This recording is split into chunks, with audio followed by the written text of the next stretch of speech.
back into the topic we were talking about before, I mean, yeah, with MW, like, they just kind of caved in, like, the way the game is now. I mean, people like me will sit there and tell you that Modern Warfare is the worst Call of Duty ever, and it's part of just due to the fact that the game is, like, this in this weird state where, like, you get the maps, the way the creative classes, everything, the way... You guys ready? Yeah, I'm ready, by the way.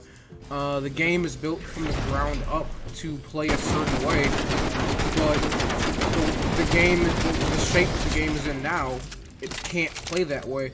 So, like, you've got this weird situation where you've got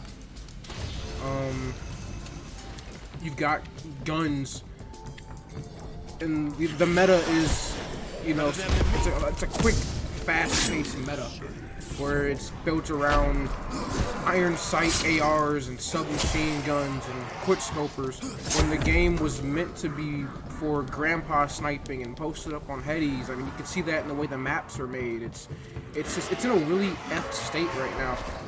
The game doesn't know what it wants to be. And the community will sit there and they'll blame the developers and say, oh, the game was poorly made, but honestly, I blame the community. I really do. Yeah.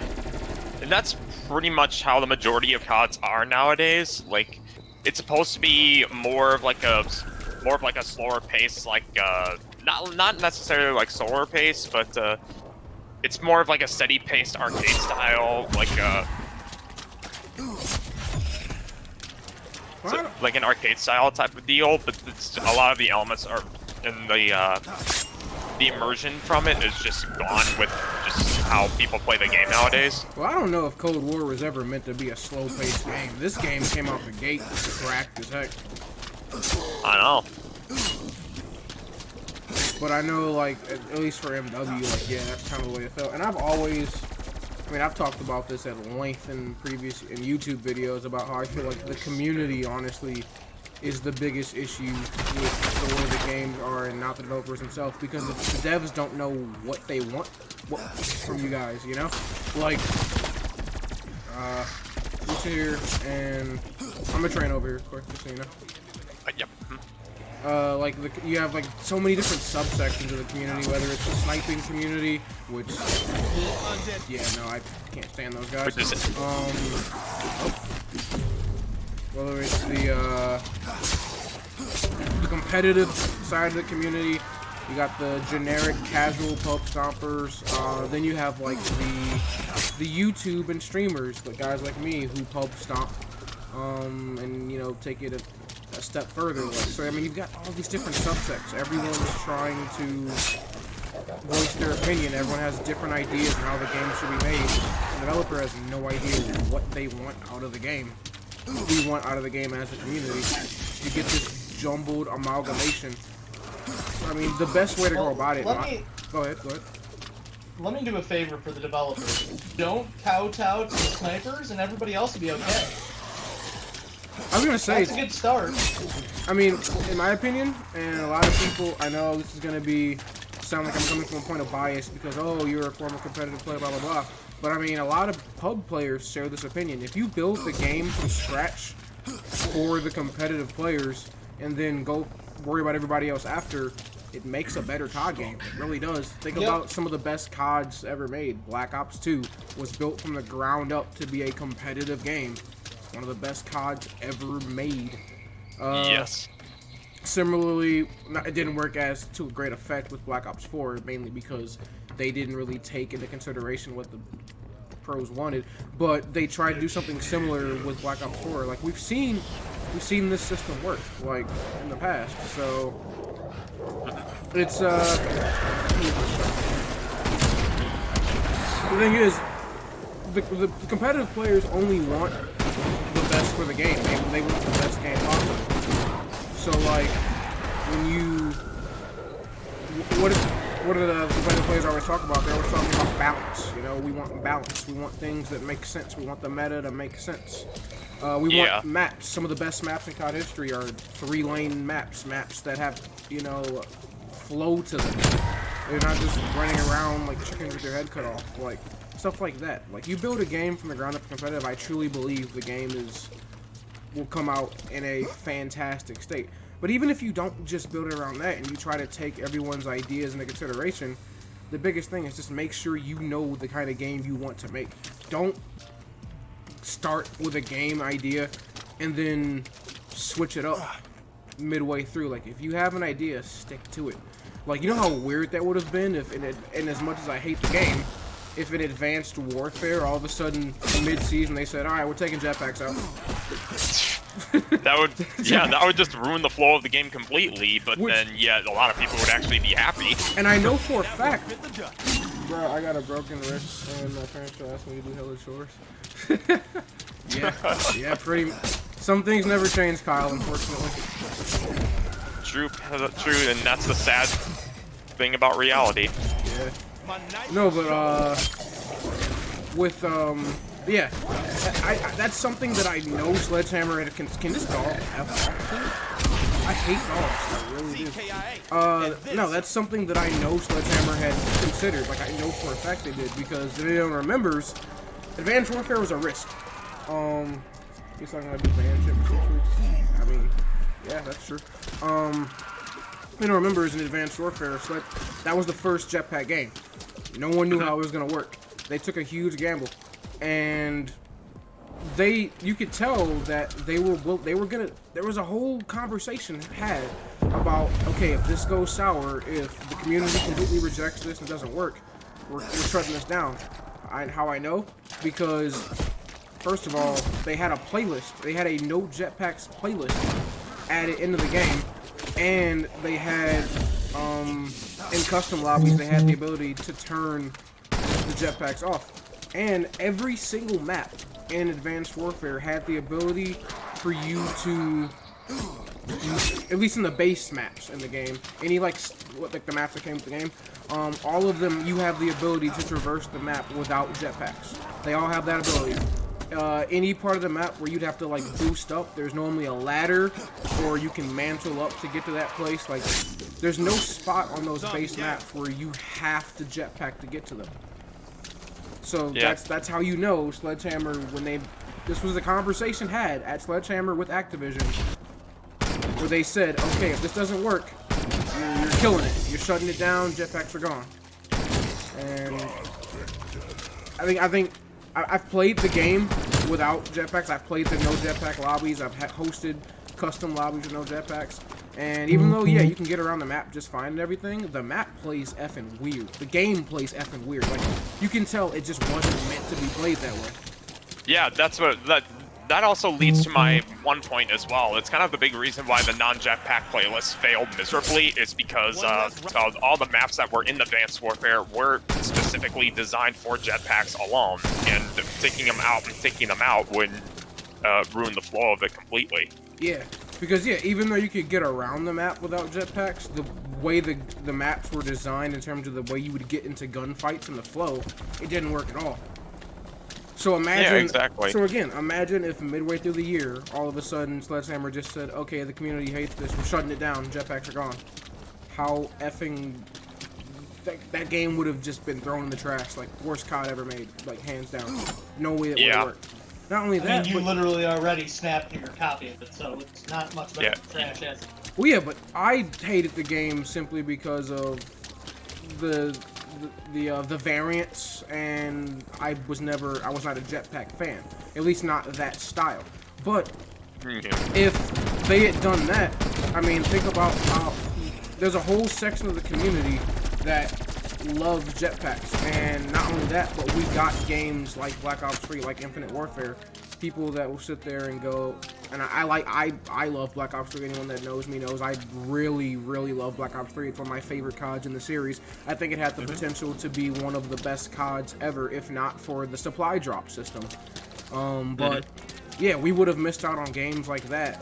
For how much I don't like the game, you like Infinite Warfare. So like, if Advanced Warfare flops miserably, there's no way in hell they do another 2 years of jetpacks. That's a whole section of the community that dies, that doesn't exist. The whole idea is created, like, it just, everything goes to shit. So as much as I don't like the game, I'm happy that didn't happen. And not just that, but like, I mean, hell, even with World War II, I mean, as much as I applaud Sledgehammer for switching, and a lot of people do, for switching the game mid-year, there's a subsection of the community, not a very loud section, but there is a subsection that liked the way World War II was before they made the change. Nick happens to fall into that community. I don't understand it, but I mean, I'll let him explain his opinion because it's his. What I really loved about it was that it reduced the ability of people to play roles incorrectly. I guess it forced you more into traditional roles set for guns and stuff like that. If you wanted to run an SMG, well, to realistically be faster, to make yourself faster, you have to use this class, which means you can't have other broken stuff on your gun. Now, the one thing that I was disappointed with was the whole mountain being the only way to get ghosts. Other than that, I loved the idea that you literally have to make sacrifices, division by division, to make your class certain gun. Out here sniping with, you know, like lightweight on, you know, by running your airborne. It's, okay, that's great, but also you're not going to hold it that.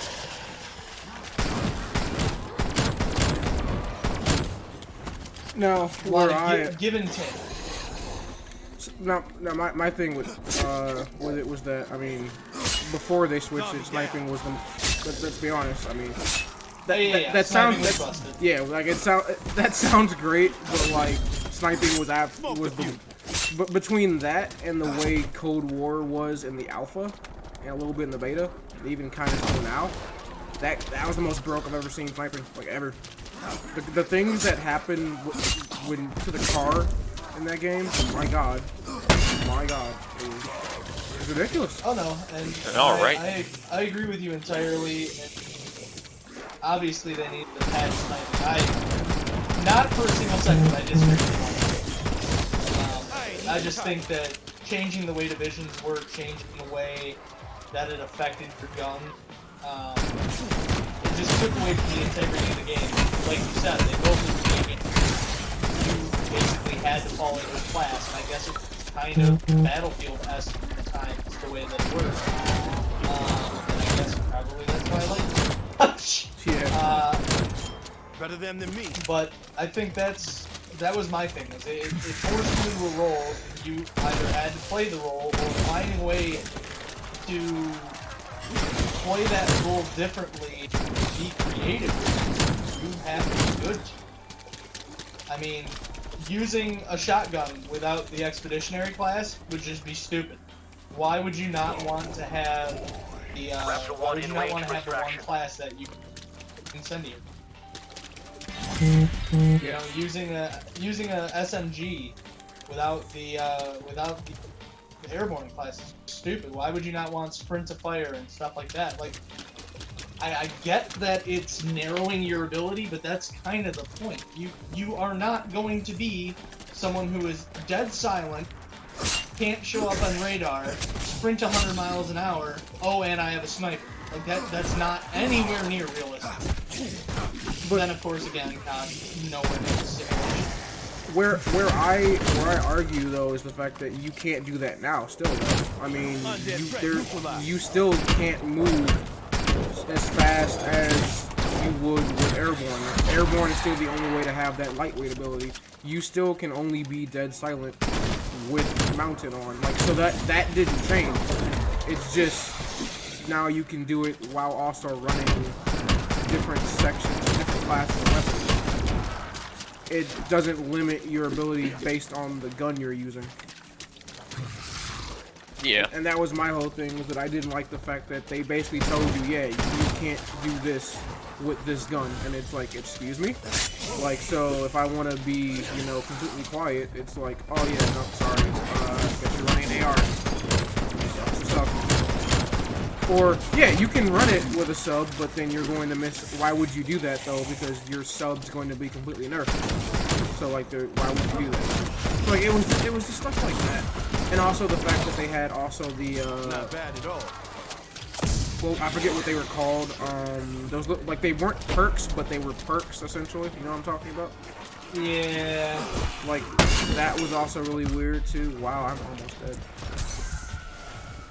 Like, it was just, I don't know. It was a weird system to me, and that's why it was like, it didn't work for me, because I was like, what are we doing here, guys?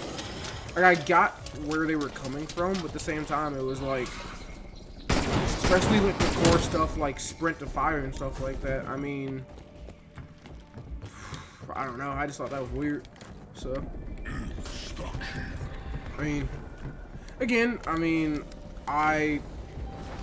would I have quit the game had the game stayed the way it was?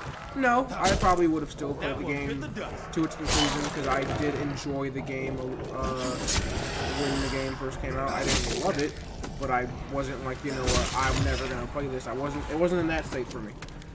But obviously, again, by making the switch, then yeah, you bring back in some fans who said, oh yeah, this game is, you know, so much better now, but then also you alienate other fans too, like Nick, which, I mean, you still love World War II, but you... Oh, I mean, yeah, don't get me wrong, the game plays either way, if you ask.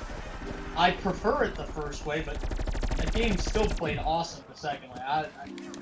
You won't be able to change my mind on that game. I mean, for its flaws, and every COD has flaws, that is one of my favorite CODs. Here is one of my issue with the fact that they did make the switch, though, is the timing of it. Because they chose to... Oh, this was a bad idea. They chose to make the switch, I felt, a little too late into the season of the game. Yeah. Whether you agree with that or not, I don't know, but they waited basically mid-year. Like, basically into the middle of the year, and they went, okay, we tried it, it's not working, we're switching.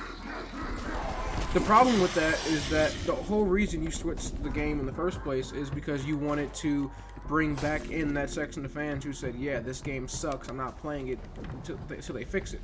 Well, the problem is that you've waited mid-year, and I've spoken to a lot of people, how I saw it with my own eyes, that by that point it was already too late for them. They had already made up their mind about the game. They said they're never going back to it. This is the way the game is.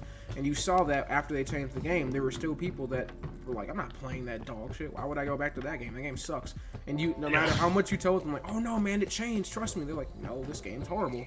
Like, so I mean, not only did you lose the people you had initially, but also you lose people that liked the style of game you had before.